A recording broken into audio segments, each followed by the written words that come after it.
Welcome to 95 news. ప్రతిక్షణం ప్రజాక్షేమం కోసం బులెటిన్ల ముందుగా హెడ్లైన్స్ చూద్దాం. ప్రతిపక్షాలపై కామెంట్లపై మంత్రి జగదీష్ రెడ్డి కౌంటర్. ముందస్తు టికెట్ల ప్రకటనతో ప్రతిపక్షాలన్నీ కకావికలమయ్యాయని వ్యాఖ్య.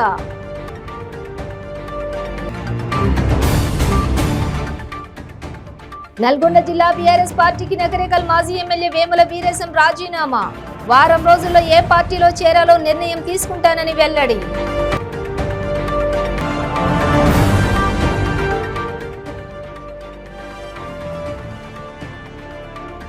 హైదరాబాద్ లో కదం తొక్కిన జీహెచ్ఎంసీ కార్మికులు, పర్మనెంట్ చేయాలని డిమాండ్.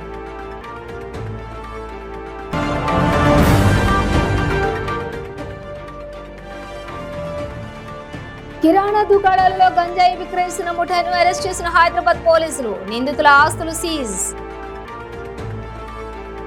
డీటెయిల్స్ చూస్తే ముందస్తు టికెట్ల ప్రకటనపై ప్రతిపక్షాల కామెంట్లపై మంత్రి జగదీష్ రెడ్డి కౌంటర్ ఇచ్చారు. ముందస్తు టికెట్ల ప్రకటనతో ప్రతిపక్షాలని కకావికలమయ్యాయని, బీఆర్ఎస్ లో అసంతృప్తి వస్తుందని అనుకున్న వారికి ఆశాభంగం అయిందన్నారు. ఇక కేసీఆర్ నిర్ణయంపై అందరికీ పూర్తి విశ్వాసం ఉందని, బీఆర్ఎస్ నాయకులు క్రమశిక్షణ గల కార్యకర్తలని, అందరూ పార్టీ నిర్ణయం మేరకు పనిచేస్తారని తెలిపారు. బీఆర్ఎస్ లో ప్రతి ఒక్కరు కూడా క్రమశిక్షితులైన కార్యకర్తలని, రాజకీయ అవకాశాలు ఒకరొకరికి ఒక్కొక్క సందర్భంలో వస్తాయి. తప్పకుండా మన సమయం వచ్చిందాక ఓపికతోనే ఉండాలి అని చెప్పి తెలిసిన నాయకులు కార్యకర్తలే బీఆర్ఎస్లో ఉన్నారు. కాబట్టి కేసీఆర్ గారు చేసిన నిర్ణయాన్ని ప్రతి ఒక్కరు కూడా హర్షిస్తూ, వాళ్ళ నియోజకవర్గాల పరిస్థితిని బట్టి, అక్కడ ఉండే రాజకీయ పరిస్థితులను బట్టి ముఖ్యమంత్రి గారు తీసుకున్న నిర్ణయాన్ని, కేసీఆర్ బీఆర్ఎస్ పార్టీ అధ్యక్షుడిగా కేసీఆర్ గారు తీసుకున్న నిర్ణయాన్ని అందరూ కూడా గౌరవిస్తూ, ప్రస్తుత శాసనసభ్యులుగా ఉండి మళ్ళీ అవకాశం రాని మిత్రులు కూడా కేసీఆర్ గారి పైన పూర్తి విశ్వాసాన్ని ప్రకటిస్తూ పార్టీ నిర్ణయం కొరకు పనిచేస్తాం, పార్టీ నిర్ణయించిన అభ్యర్థుల కొరకు పనిచేస్తామని చెప్పడంతోనే బీఆర్ఎస్లో ఎంత క్రమశిక్షణ ఉందో, కేసీఆర్ గారి పట్ల ఎంత విశ్వాసం ఉందో మనకు స్పష్టంగా అర్థమవుతుంది. తెలంగాణ రాష్ట్ర ప్రజలకు కూడా అదే పద్ధతుల్లో కేసీఆర్ పైన విశ్వాసం ఉంది. కేసీఆర్ నాయకత్వంలోనే ఈ రాష్ట్రం అభివృద్ధి పదంలో ముందుకు పోతుందని, పొరపాట్ల కేసీఆర్ గారిని వదులుకుంటే మళ్ళీ 3 గంటల కరెంటు దిక్కవుతుందని, మళ్ళా ఒకరి భూములు ఇంకొకరి పరమవుతాయని, ఎవరి వ్యాపారాలు వాళ్ళు నిర్వహించుకోవడం కష్టమవుతుందని, ఇవాళ దొరుకుతున్న 2 పూటల అన్నం ఉన్నది పోతుందని, ఇవాళ కాంగ్రెస్ బీజేపీ పరిపాలనలో ఉన్న రాష్ట్రాల్లో ఏ రకంగా ఉందో 30-40% మంది ప్రజలు తిండి లేక ఒక్క పూట తిని 2వ పూట పస్తులు పడుకుంటున్నారో, మళ్ళీ ఈ రాష్ట్రంలో కూడా పరిస్థితులు వస్తాయని రాష్ట్ర ప్రజలందరికీ అర్థమైంది. 75 సంవత్సరాలుగా ఈ దేశాన్ని, ఈ రాష్ట్రాన్ని మోసం చేసింది కాంగ్రెస్ బీజేపీ వాటి మిత్రపక్షాలు. నల్గొండ జిల్లా బీఆర్ఎస్ పార్టీకి నకరేకల్ మాజీ ఎమ్మెల్యే వేముల వీరేశం రాజీనామా చేశారు. వీరేశం మాట్లాడుతూ బీఆర్ఎస్ తో తనకు ఉన్న బంధం తెగిపోయిందన్నారు. రాజీనామా లేఖను అనుచరులు నియోజకవర్గ ప్రజల ముందు ఉంచారు.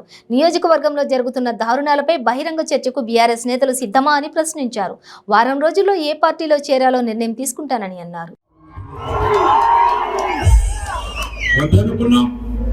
ప్రజాస్వామ్యబద్ధంగా జరుగుతున్నటువంటి తెలంగాణ ఉద్యమం, తాడిత పీడిత ప్రజల కోసం త్యాగం చేయడానికి పోయిన నేను, తాడిత పీడిత ప్రజల కోసం త్యాగాల వరవడిలో నడిచిన నేను, తెలంగాణ ప్రజల విముక్తి కోసం ఒక ఉద్యమ పార్టీ నడుస్తుంది. ఈ ప్రాంత ప్రజల కోసం అన్నా పనిచేసి నా మనసుకు సంతృప్తి కలిగించుకోవాలని చెప్పేసి, ప్రజాస్వామ్యబద్ధంగా పార్లమెంటరీ ప్రజాస్వామ్య వెలుగులో తెలంగాణ రాష్ట్రం సిద్ధిస్తుందని చెప్పేసి నేను టీఆర్ఎస్ లో చేరిన కాంక్ష మొదలు చివరి వరకు కూడా ఈ రాష్ట్రంలో ఎక్కడ ఉప ఎన్నికలు జరిగినా పోయినాం, అది పరకాలైనా పోయినాం, కొల్లాపూర్ అయినా పోయినాం, స్టేషన్ కనపూర్ అయినా పోయినాం, బాన్సువాడ అయినా పోయినాం. ఈ రాష్ట్రంలో ఎక్కడ ఎన్నికలు జరిగినా ఈ వేదిక మీద ఉన్న కింద ఉన్న చాలా మంది పోయి